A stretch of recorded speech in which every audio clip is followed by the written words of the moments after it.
Madam, হার্নিয়ার পেশেন্টগুলো মূলত কি উপসর্গ নিয়ে প্রেজেন্ট করেন? প্রথমত আমাদের কাছে সবচেয়ে কমন যেটা আসে সেটা হচ্ছে একটা চাকা। এসে বলে যে ম্যাডাম আমার একটা টিউমার হয়েছে, অনেকে একদম সরাসরি এসে বলে ম্যাডাম আমার পেটে একটা টিউমার হয়েছে, লম্বা সময় ধরে একটা ফুলা চাকা। আবার অনেকে এসে বলে ম্যাডাম আমার একটা টিউমার হয়েছে, সেটা না পেটের ভিতরে নড়াচড়া করে, হাঁটাচলা করে, যেটা কেমন যে আমি যখন বসে থাকি কাজ করি তখন ফুলে ওঠে, যখন আমি শুয়ে থাকি তখন আর দেখা যায় না, হ্যাঁ চলে যায়, কাশি দিলে বড় হয়ে যায়, বা একটা কাজ করছি বা বাথরুমে বসছি তখন ম্যাডাম বেরিয়ে আসে, কিন্তু আমি যখন শুয়ে থাকি বা রেস্টে থাকি তখন আর দেখা যায় না। এটা নিয়ে আসতে পারে।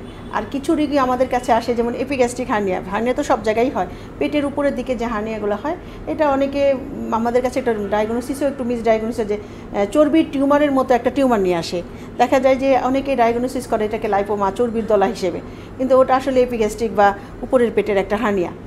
এটা নিয়ে আসে। কেউ এসে বলে যে ম্যাডাম আমি অপারেশন করছি, অপারেশনের পর থেকে আমার কিছুদিন ভালো ছিলাম, 2-3 মাস, তারপর থেকে যে অপারেশনের জায়গার যে কোনো এক কর্নার দিয়ে ফুলেছে। তারপরে কিছু মহিলা আছে আমাদের কাছে যে মানে আমার হঠাৎ করে সিজারের পর থেকে পেটটা অনেক বড় হয়ে গেছে, অনেক ভারী হয়ে গেছে পেটটা, আমি কাজ করতে পারি না, আমার শ্বাস নিতে কষ্ট হচ্ছে, এরকম উপসর্গ নিয়েও আসে।